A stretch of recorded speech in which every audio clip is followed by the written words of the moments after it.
There's this one thing we all do, something that's just hardwired into us as human beings. We search for patterns. It's this deep, fundamental drive that takes us from something as simple as our internet clicks all the way to questioning the very fabric of the cosmos.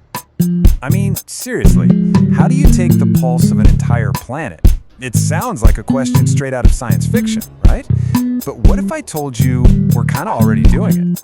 We can actually observe the collective heartbeat of humanity, what we're interested in, what we're afraid of, what we're excited about, and we can see it all happening in real time. And it's all thanks to the patterns we leave behind. Just look at the Iran protests back in 2022.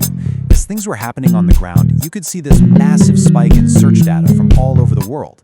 This was more than just headlines. You could actually see the world's attention focusing in, a real-time signal of shared human concern. It's a pattern revealing a global moment.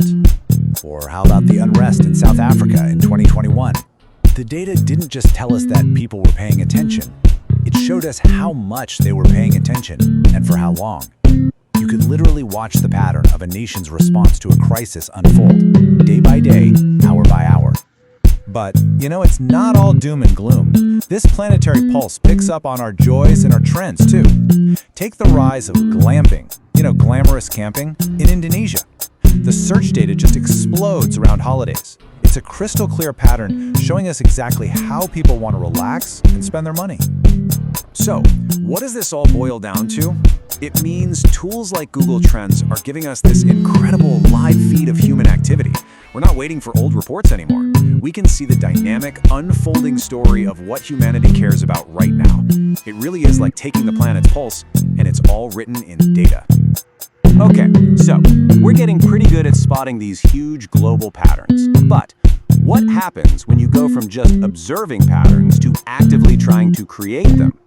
Well, in the world of business, that's not just some abstract idea. That's the whole ballgame. It's all about shaping what happens next, not just reacting to it.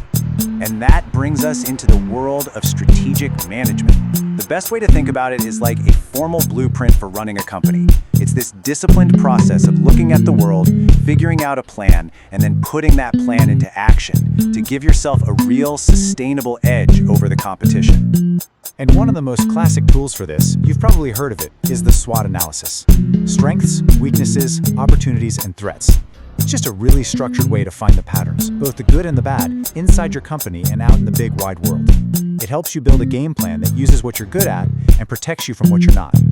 But here's where it gets a little tricky, because recognizing patterns isn't always used to build something better. Sometimes it's used to tear something else down. This is the darker side of strategy, where the goal isn't just to win the game, but to make sure nobody else can even play. Let's talk about something called predatory pricing. This isn't just a big sale at the store. It's a cold, calculated strategy. A huge company will deliberately drop its prices to an insanely low level, sometimes even losing money on every sale, for one reason: to bleed its smaller competitors dry. And once they're gone, well, now you're the only game in town, and you can jack those prices way up. And believe me, this isn't just some theory from a business textbook. This stuff happens. Big companies have all been accused of it. Amazon with its strategy for selling diapers to corner the market, Microsoft for how it bundled its browser with Windows, Walmart for allegedly selling goods below cost to push out local mom-and-pop shops. In every case, the accusation was that they were weaponizing their knowledge of market patterns. And check out this quote from the Federal Trade Commission about the Microsoft case. It's pretty damning. It shows how a company's deep awareness of its own power, its own pattern of dominance, was used to actively exclude rivals.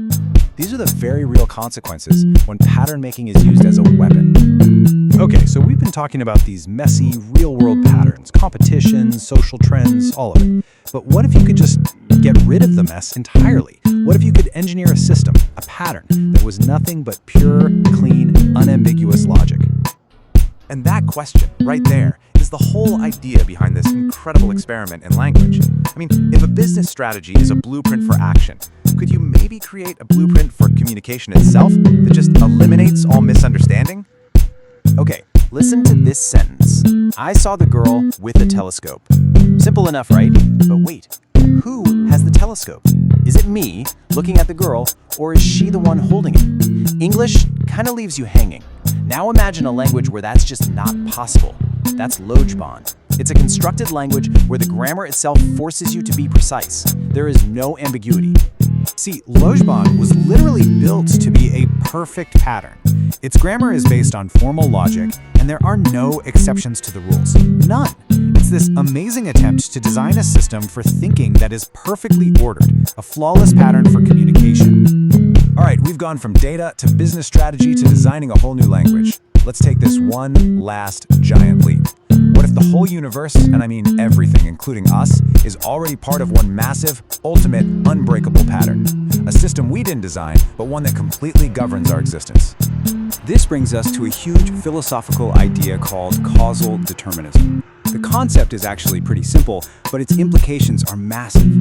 It basically says that every single thing that happens is the direct result of what came before it. So, if you could know the exact state of every atom in the universe at one moment, and you knew all the laws of physics, you could predict the future perfectly. The past doesn't just shape the future, it dictates it.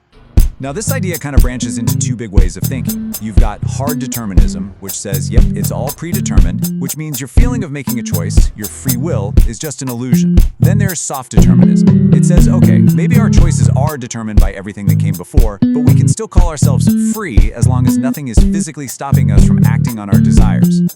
So that's the big question for us, isn't it? Are we just incredibly complex biological machines, like cosmic clockwork, responding to things in predictable ways? Or is there something else going on, something inside us that gives us the genuine power to choose our own path, to actually break the pattern? Wow, okay, from Google searches to the fate of the entire universe, that's a lot. But there's one simple thread that pulls this all together, and it's this. At our very core, every single one of us is a pattern seeker. Think about it. The data scientist spotting a trend in clicks, the CEO mapping out a business strategy, the linguist trying to build a perfect language, even the philosopher wrestling with destiny. They're all doing the exact same thing. They're all trying to find or create or understand the patterns that help us make sense of this beautifully chaotic world. Because in the end, the reality you experience is really just a collection of the patterns you decide to focus on. The data you look at, the strategies you follow, the logic you use, the beliefs you have about your own freedom, patterns are everywhere. The only real question left is, which ones are you going to choose to see?